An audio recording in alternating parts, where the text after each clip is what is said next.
প্রধান উপদেষ্টা হিসেবে আমি আমাদের দুর্নীতি দমন কমিশনের উপর পূর্ণ আস্থা রাখি যে তারা সঠিক কাজটি করেছেন।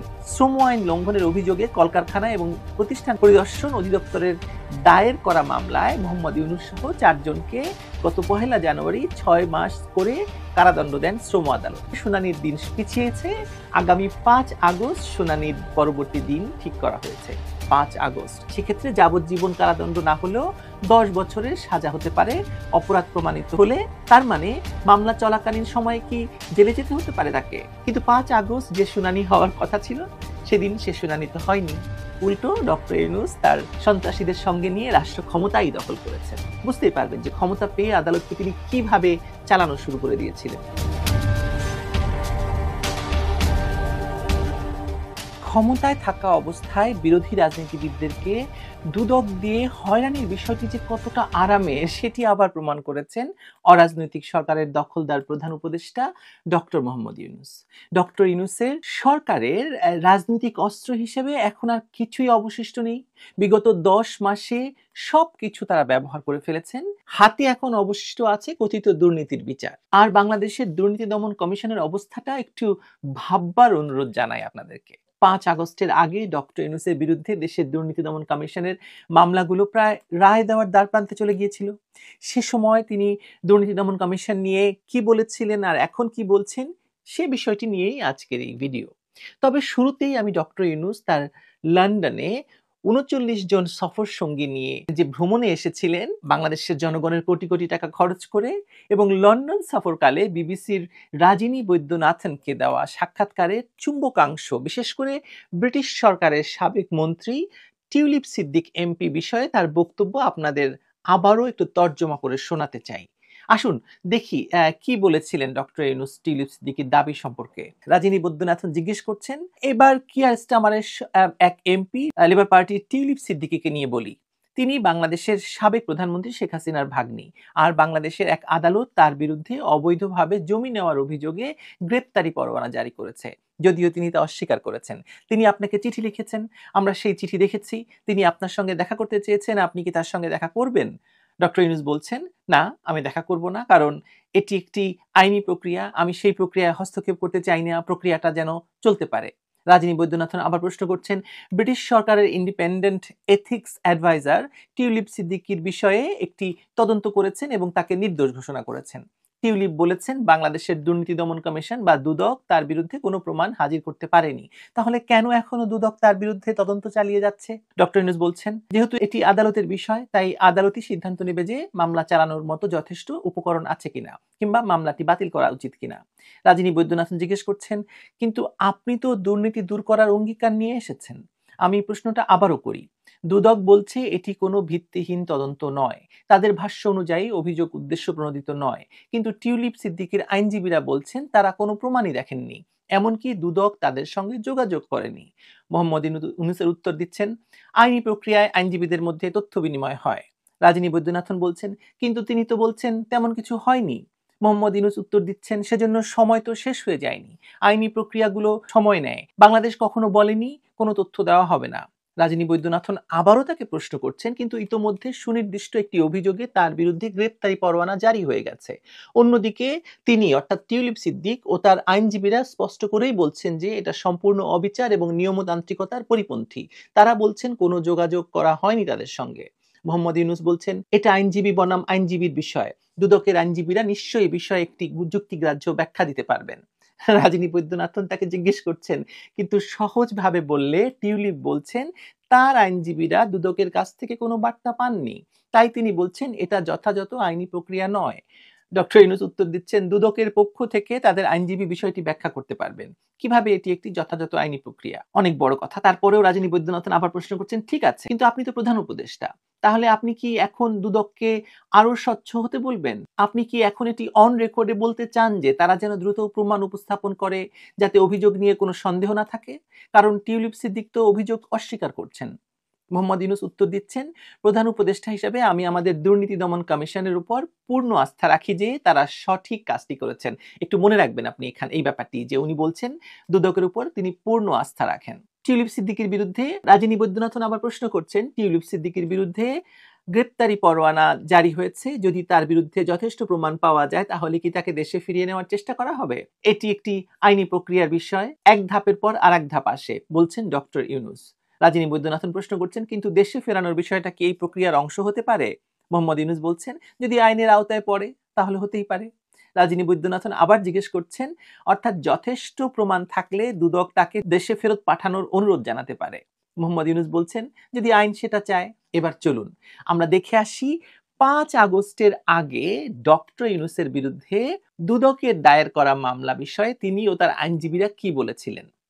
2024 সালের 15 জুলাই আদালতে হাজির হয়ে ডক্টর ইউনূস তার বিরুদ্ধে দুদকের দায়ের করা মামলার সাক্ষ্য দেন। সেই দিনের খবরটি আমি একটু পড়ে শোনাই আপনাদের।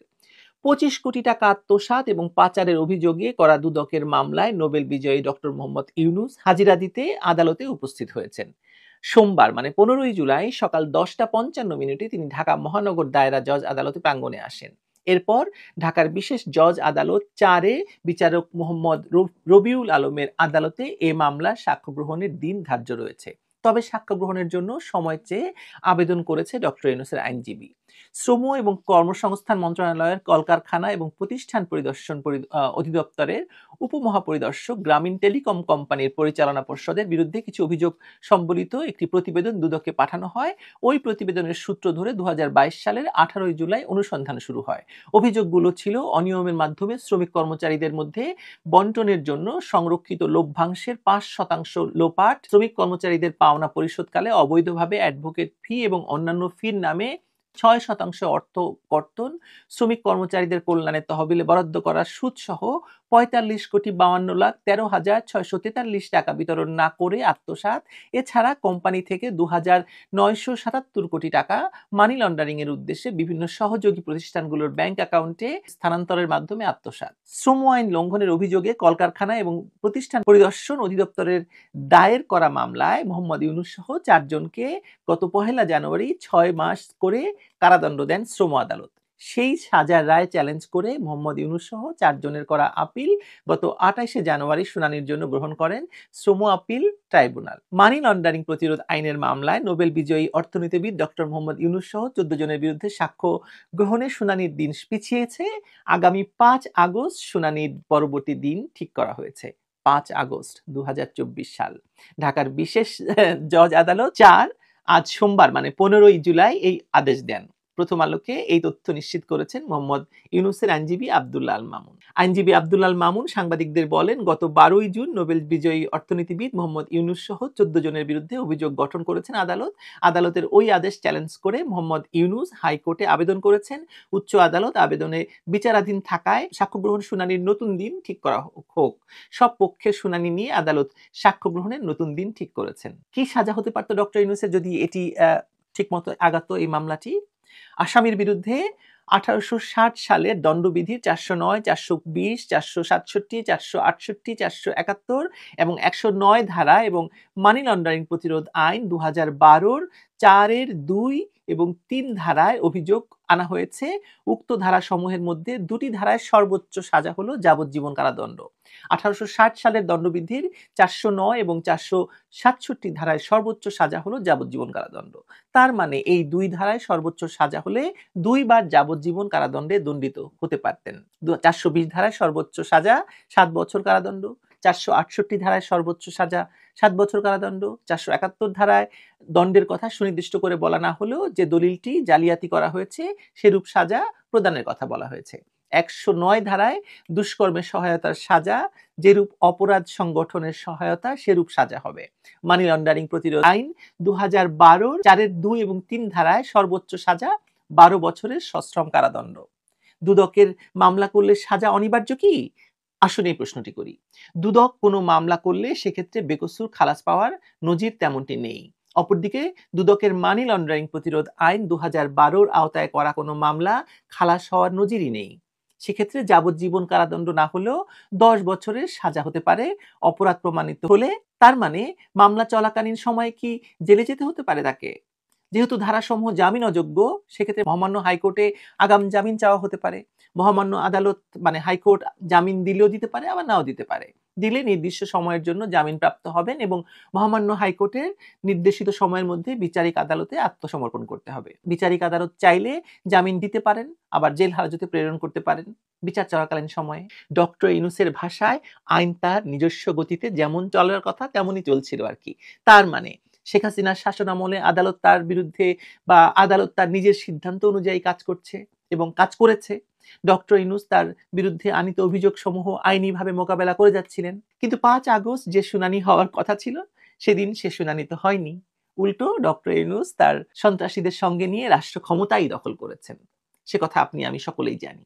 অনেকেই বলে থাকেন যে দুদক সহ বাকি মামলাগুলোতে ডক্টর ইউনূসের শাস্তি হয়ে যাওয়ার সম্ভাবনা ছিল শতভাগ। আর এ কারণেই ডক্টর ইউনূস তার দেশি বিদেশি সন্ত্রাসীদের দিয়ে রাষ্ট্র ক্ষমতা দখলের তারিখও এগিয়ে নিয়ে আসেন। আর দেখুন, ক্ষমতা দখলের 3 দিনের মাথায় মানে 8 তারিখে তিনি শপথ নিয়েছেন।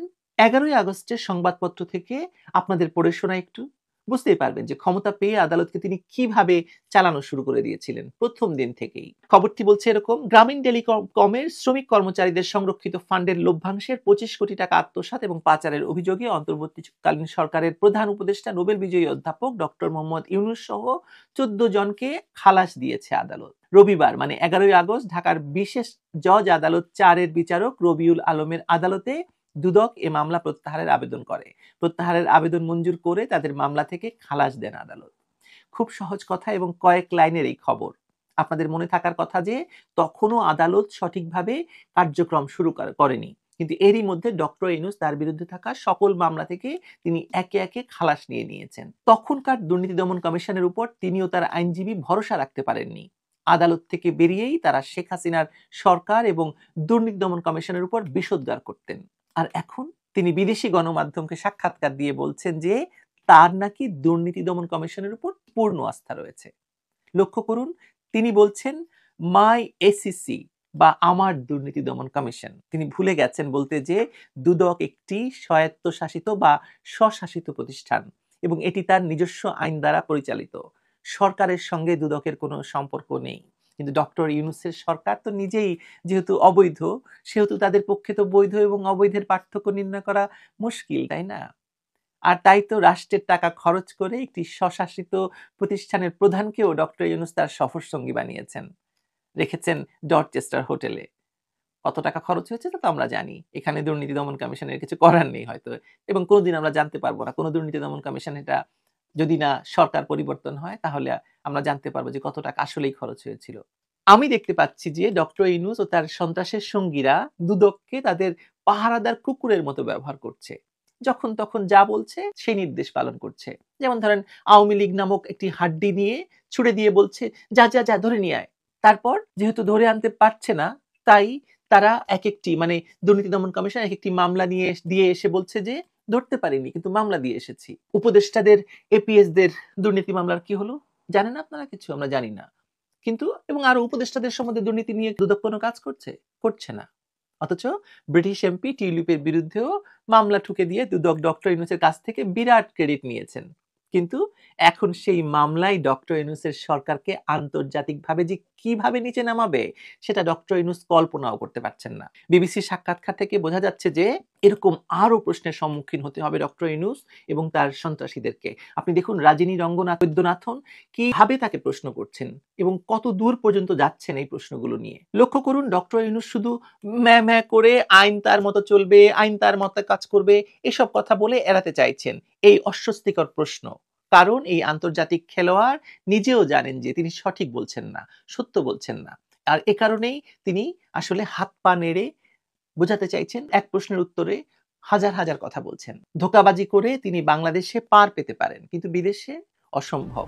বিবিসির পরবর্তী কোনো সাক্ষাৎকারে হয়তো সাংবাদিক জিজ্ঞেস করবে তাকে, এখন যদি আইন তার নিজস্ব গতিতে চলে, তখন যখন তার বিরুদ্ধে আইন তার নিজস্ব গতিতে চলছিল, তখন সেটা নিয়ে তিনি এত নাখোশ ছিলেন কেন? আর 11ই আগস্ট খালাস হওয়ার কাজটা এত দ্রুত কি করে হলো? হঠাৎ কি বাংলাদেশের আদালত রকেটে উঠে পড়েছিল মিস্টার মহাজন? কি উত্তর দেবেন তখন ডক্টর ইউনূস? হাত পা নেড়ে নেড়ে নিশ্চয়ই কিছু একটা বলবেন এই মহাজন, কিন্তু তাতে সত্য বদলাবে না। মানুষ জানবে এই মহাজনের আসল চরিত্রটা কি? আপনারাও তো জানেন। কি জানেন না? অবশ্যই জানেন। ভালো থাকুন।